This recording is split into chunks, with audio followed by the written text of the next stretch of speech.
When it comes to teaching people how to read and draw schematic diagrams, two schools of thought prevail. One school feels that you should learn to read diagrams before you learn to draw anything. The other school feels that you should learn to read diagrams as part of the process of drawing them. Both sides of this issue have their merits, so let's take advantage of them both. Certainly, you must start out by learning the basic component symbols. Then you should try to read as many schematic drawings as you can find. When this business starts to grow boring, you can draw your own simple diagrams. If you alternately read and draw schematics as the moods strike, you'll get comfortable with them before long. This chapter deals with reading and drawing diagrams of some simple electronic circuits shown in pictorial and schematic form. Using this method, you can actually see the physical layout for a device, and then see how the schematic representation derives from it. Some commercial schematics are produced in this manner. However, in most instances, a circuit is designed schematically first, and then built and tested from the schematic.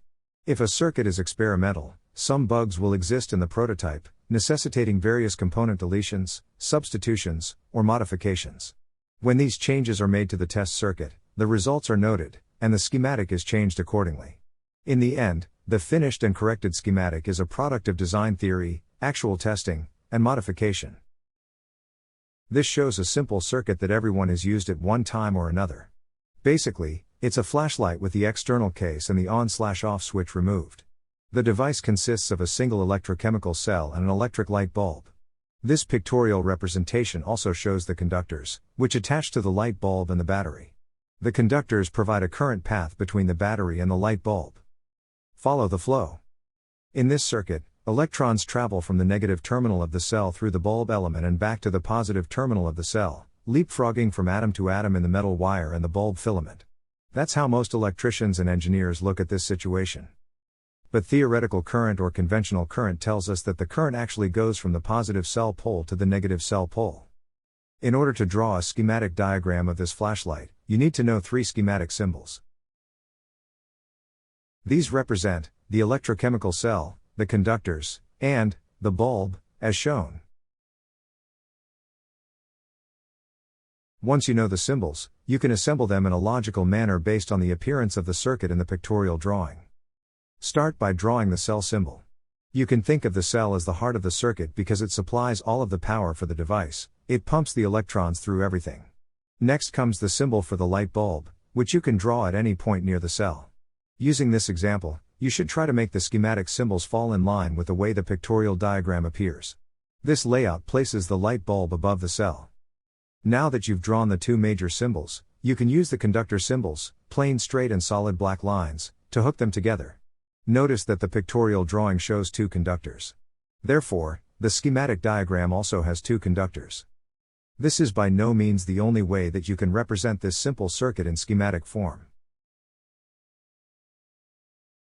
Any schematic representation will require the use of the same three basic symbols: cell, bulb, and conductors. The only changes that can occur involve the positioning of the component symbols on the page. This shows two different alternatives for portraying the same circuit. All three of these diagrams are electrically equivalent, but they look somewhat different as a result of the relative positions of the components on the page. Let's change this circuit a little bit, in order to gain proficiency in reading and writing schematics. This shows the same basic flashlight circuit, but an additional cell and a switch have been added. This configuration is quite common for flashlights sold in North America. By examining this pictorial drawing, you can see that any schematic representation will need symbols for the cells, the conductors, the light bulb, and the switch. This shows the symbols that you'll need to produce an accurate and complete schematic drawing of this circuit. Battery, wire, light, and this time a switch. Again, you should draw the symbols in the same basic order as the components are wired in the circuit. This is the resulting schematic. Note that the two cell symbols are drawn separately, connected in series, with polarity markings provided for each one. In the series connection, the positive terminal of one cell goes to the negative terminal of the other. The same two conductors are used from the cell terminals, but you need a third one to connect the switch to the light bulb, and you might also need a fourth one to connect the two cells together to form a battery, unless the cells rest directly against each other, a common state of affairs inside commercially manufactured flashlights. Now you know what a common two-cell flashlight looks like when represented with schematic symbology. The next time that you switch one of those things on, you can imagine the switch symbol moving from the off, or open, position to the on, or closed, position. This slide is a pictorial representation of a device called a field strength meter. Wireless communications engineers sometimes use this type of meter to see whether or not an RF electromagnetic field exists at a given location. You'll find this little circuit quite handy if you enjoy amateur radio, or if you need to locate the source of something that's causing RF interference. The circuit consists of an antenna, an RF diode, a microammeter, which is a sensitive current meter graduated in millionths of an ampere, and a coil. In order to draw this circuit schematically, you need to know the symbols for an antenna, a coil, a microammeter, and a diode.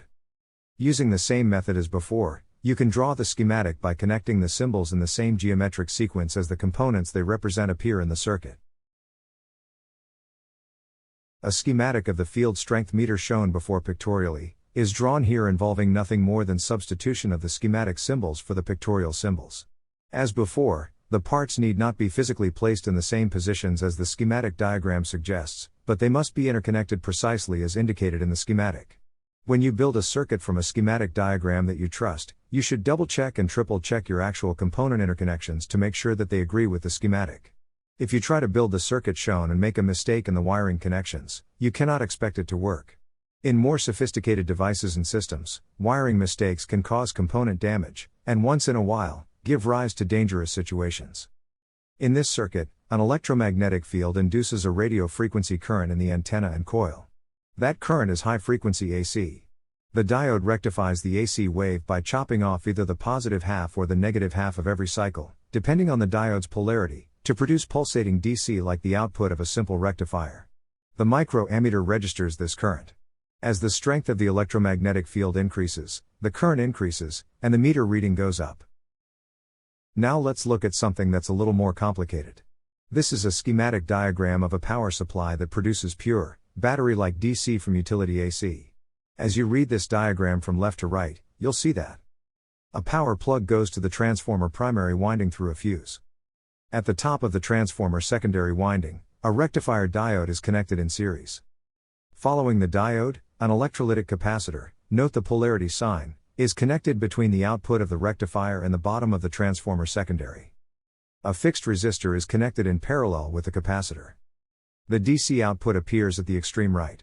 The physical size and weight of a real-world power supply, which you can build on the basis of this schematic, will depend on the voltage and current that you need to get from it. Because DC power supplies have polarized outputs, positive and negative signs indicate the output voltage polarity. Any power supply that uses a single diode, capacitor, and resistor will have this same basic configuration. Whether the output is 5 volts at 1 amps or 5000 volts at 50 amps, the schematic drawing will look the same. The schematic says nothing about how many volts or amperes the transformer, diode, capacitor, and resistor are meant to handle. You could add special features, such as a voltage regulator, overcurrent protector, voltmeter, or ammeter to your circuit and insert the symbols at the proper points in the schematic, but all half-wave DC power supplies are built around cores whose diagrams look like this. In this circuit, utility AC appears at the plug on the left. The AC travels through the fuse and flows in the transformer primary. In the secondary, AC also flows, but the voltage across the transformer secondary might be higher or lower than the voltage across the primary, depending on the transformer specifications. The diode allows current to flow only one way. In this case the current can go only from left to right, the same direction of the arrow. As a result, pulsating DC comes out of the diode. The capacitor gets rid of the pulsations, called ripple, on the DC output from the diode. The resistor discharges, or bleeds, the capacitor when you unplug the whole device from the utility outlet.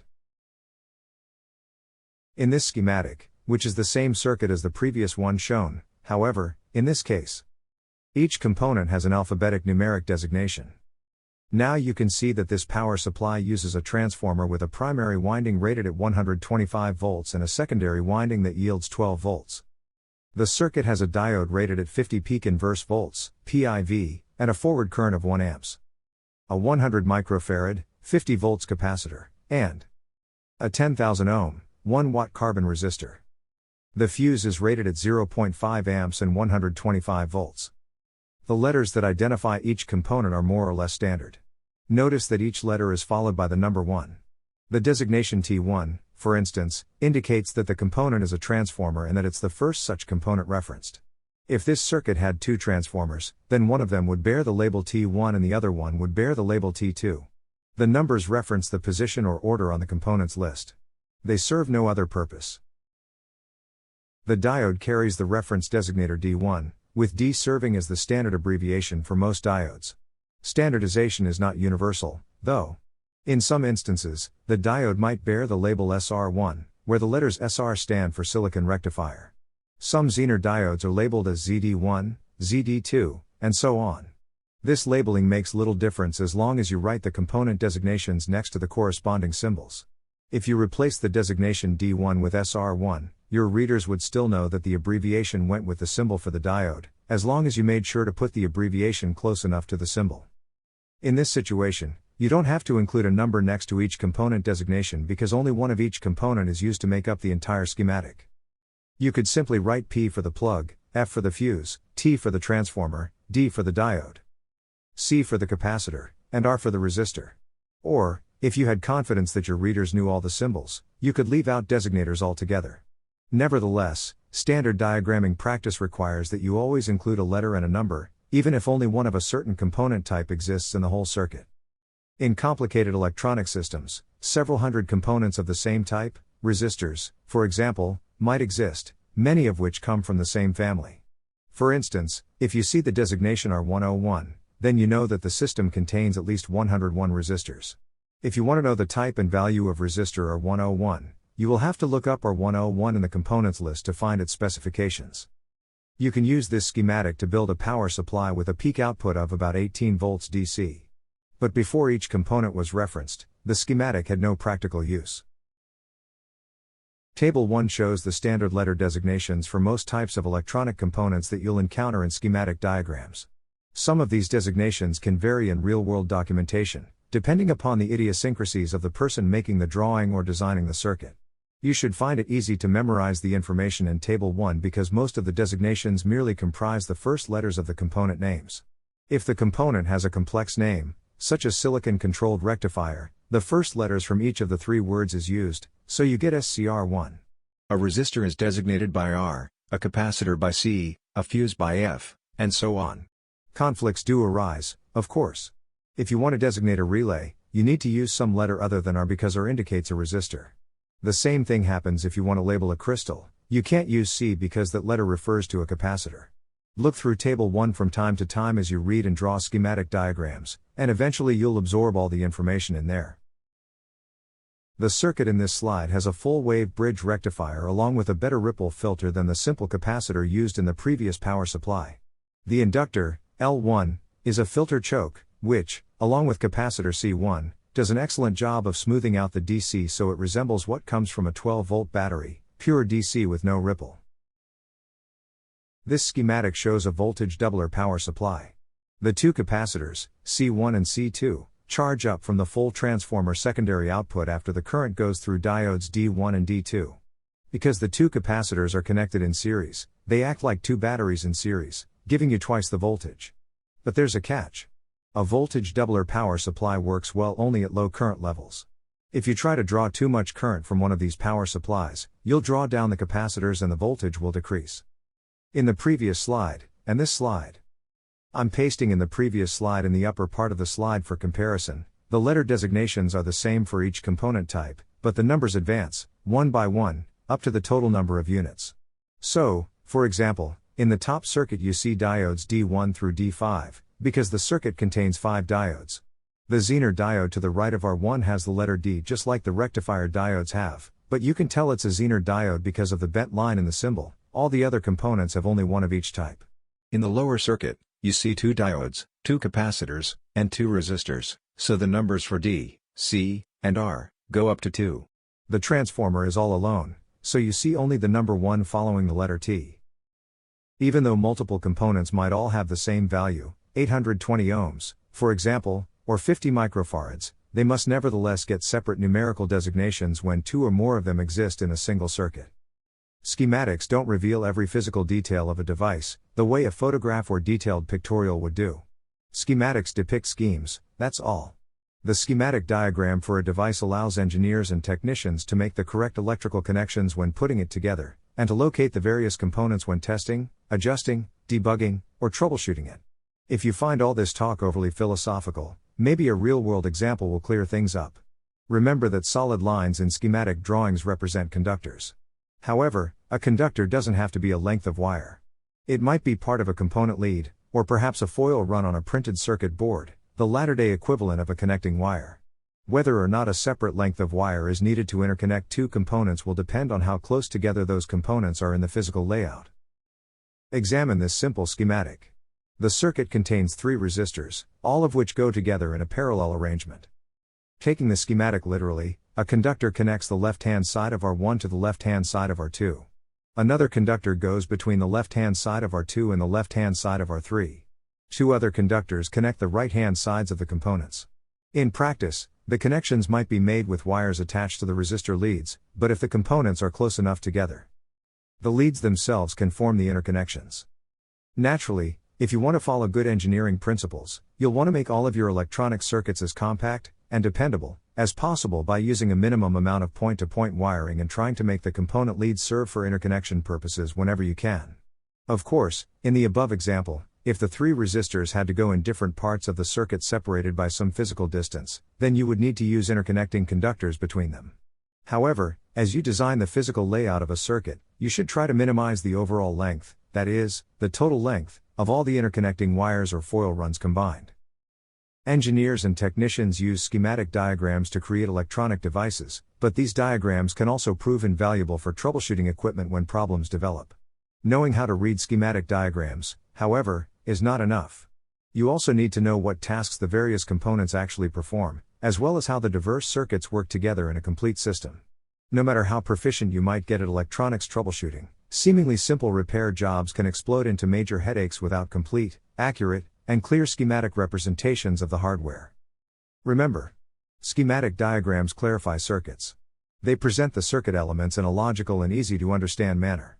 They tell you very little, if anything, about the component layouts in actual devices. When you build a circuit from a schematic drawing, the physical object rarely bears much physical resemblance to the schematic. It's impractical to build a complex electronic circuit by placing the components in the exact same geometrical relationship as they appear in the schematic. The diagrams purposely spread out the components on the page for easy reading. Schematic diagrams are 2-dimensional, whereas real-world electronic components are 3-dimensional. You need only to look inside of a major electronic device, such as a television set or computer, to realize the complexities that you'd face in troubleshooting a complex system without the help of a schematic diagram. If you know a fair amount about electronic components and how they operate in various circuits, then you can use a schematic diagram to get a good idea, without any equipment testing, where a particular problem might occur. Then, by testing various circuit parameters at these critical points and comparing your findings with what the schematic diagram indicates should be present, you can make a quick assessment of the trouble. For example, if a schematic diagram shows a direct connection between 2 components in a circuit, and a check with an ohm meter reveals a high resistance between the 2, then you can assume that a conductor is broken or a contact has been shaken loose. If a schematic diagram shows only a capacitor between 2 components, with no other circuit routes around it, and a reading with your ohm meter shows 0 ohms or only a couple of ohms, you can assume that the capacitor has shorted out and you'll have to replace it. Beginners to electronics troubleshooting and diagram reading sometimes assume that a professional can instantly isolate a problem to the component level by looking at the schematic. This idealized state of affairs might prevail for a few simple circuits, but in complex designs the situation grows a lot more involved. Often, the schematic diagram allows a technician to make educated guesses as to where or what the trouble might be, but an exhaustive diagnosis will nearly always require testing. A particular malfunction in an electronic device will not necessarily have a single, easy-to-identify cause. Often there are many possible causes, and the technician must whittle the situation down to a single cause by following a process of elimination. Suppose that a circuit will not activate, and no voltage can be detected through testing at any contact point indicated by the schematic. Chances are good that no current is passing through the circuit at all. However, you don't know from this observation exactly what has caused the failure.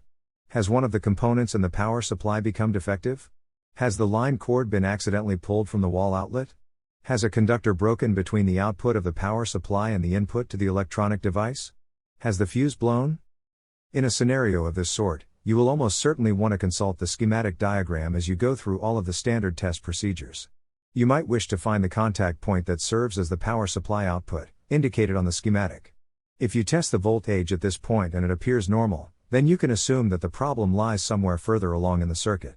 The schematic diagram and the test instrument readings allow you to methodically search out and isolate the problem by starting at a point in the circuit where operation is normal and proceeding forward until you get to the point where the circuit shows some abnormality. Continuing with the same example, if no output comes from the power supply, you know that you must search backward toward the trouble point. You will continue testing until you reach a point of normal operation and then proceed from there. Using a schematic diagram, you'll follow your progress and thereby narrow the problem area down to something between 2 points, the point farthest back from the output at which the problem exists, and the point furthest forward from the input where things test normal. Chances are good that this narrowing process will isolate the trouble to a single component or circuit connection. You could follow all of the foregoing steps without a schematic diagram, although it would take you a lot longer to do it, and it would increase the risk of your making a mistake. As you become more experienced in the art of electronics troubleshooting, the information contained in schematic drawings becomes increasingly valuable. Looking back at the flashlight circuit. Although the schematic diagram does not say so, the two batteries in series should yield a DC potential of 3 volts because a typical flashlight cell provides 1.5 volts, and DC voltages add up in series connections. Some schematic diagrams provide voltage test points and maximum or minimum readings that you should expect, but this simple example doesn't. Suppose that the flashlight has stopped working, and you decide to test the circuit with a volt-ohm milliammeter, also called a multimeter, with the help of the flashlight schematic. First of all, you can measure the individual voltages across the cells. With the meter's positive probe placed at the positive cell terminal and the negative probe at the negative terminal, you should get a reading of 1.5 volts across each cell. If both read 0, then you know that both cells have lost all their electrical charge.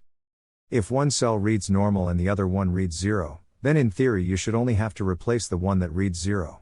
In practice, it's a good idea to replace entire sets of cells all at once, even if some of them still test okay.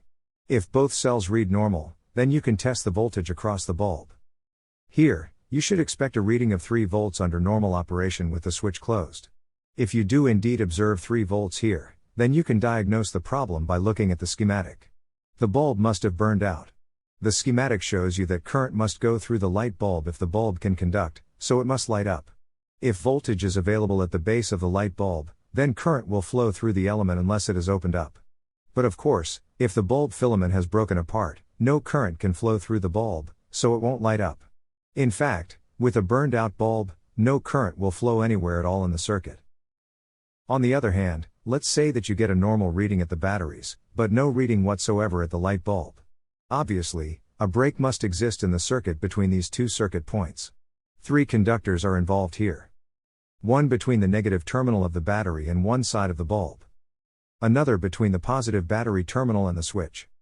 And another between the switch and the other side of the bulb.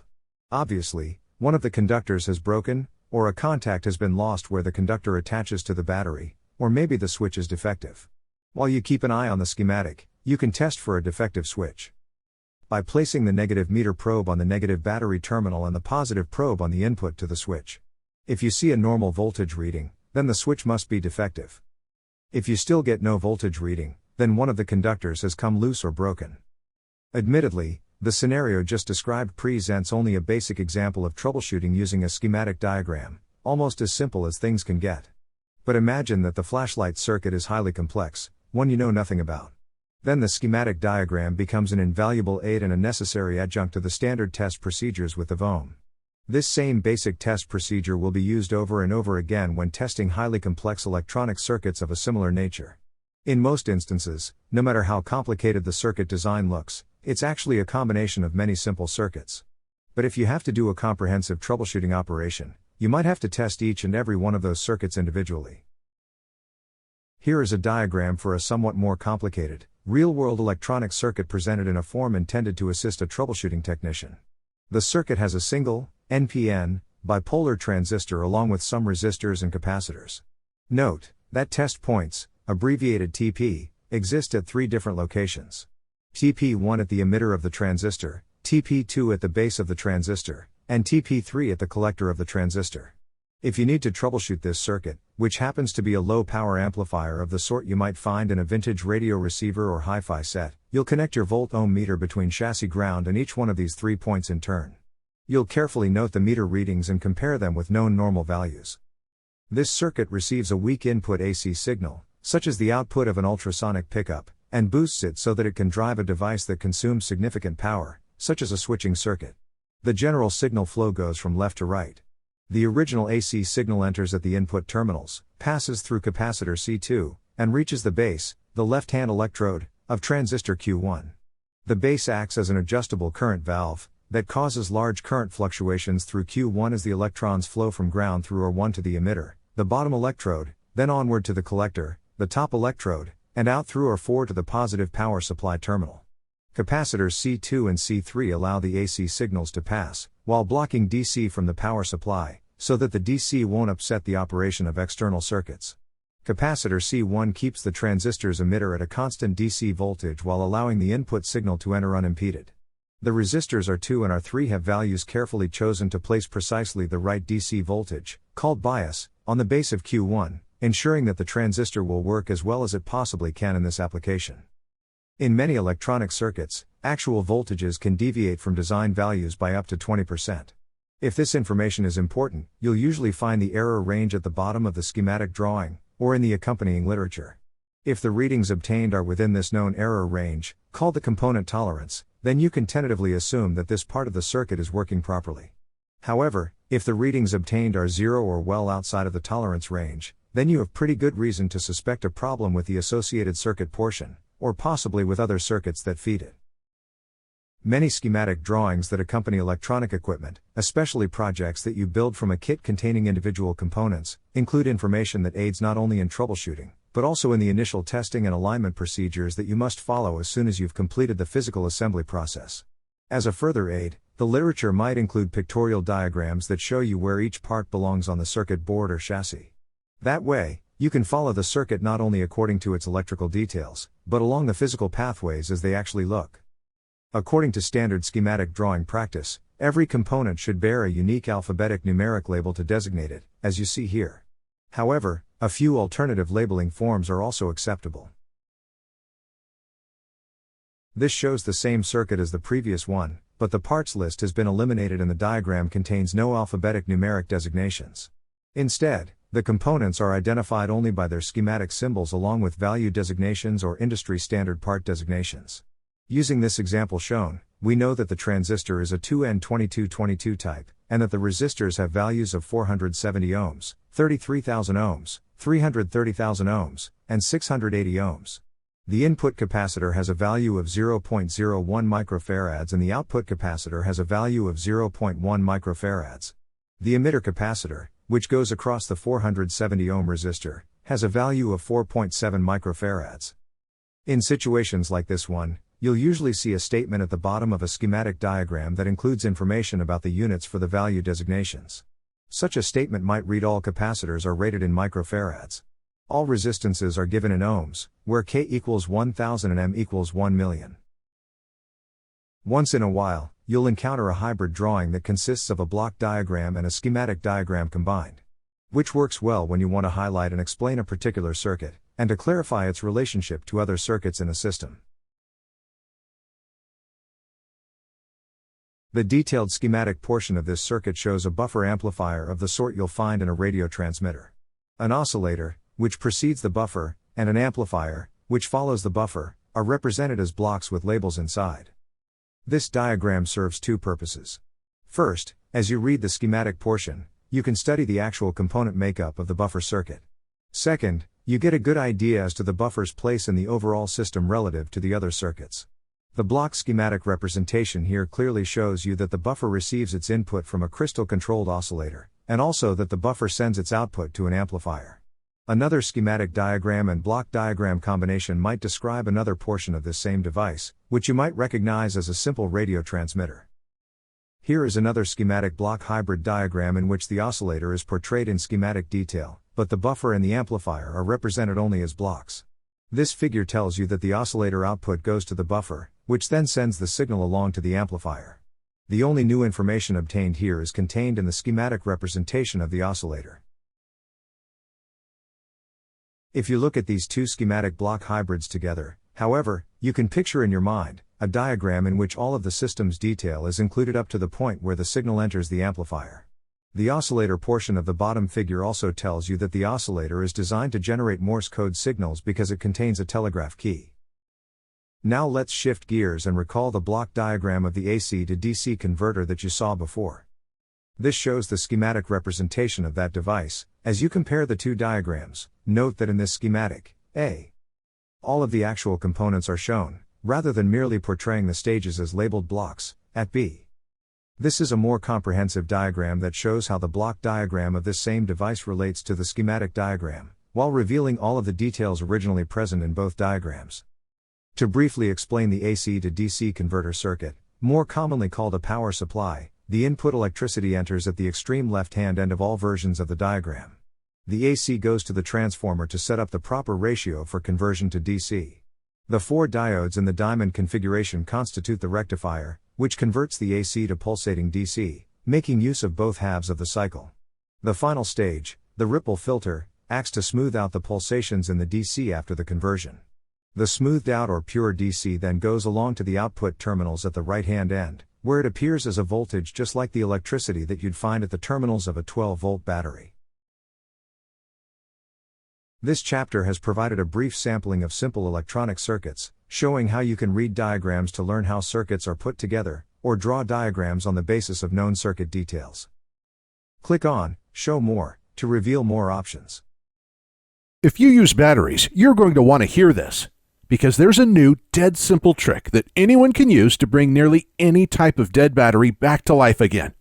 Once you learn this, you'll pretty much never have to buy new batteries again, and you'll save thousands of dollars on the cost of batteries over your lifetime. It's easy to do, and if you click the link below, you can learn more. So if you're ready to learn how to bring any type of dead battery back to life again, so you can stop buying new overpriced batteries and save money on batteries the rest of your life, click the link below now. This information, as well as other related electrical blogs, may be found on my website at https://www.getpspt.com. There you also have access to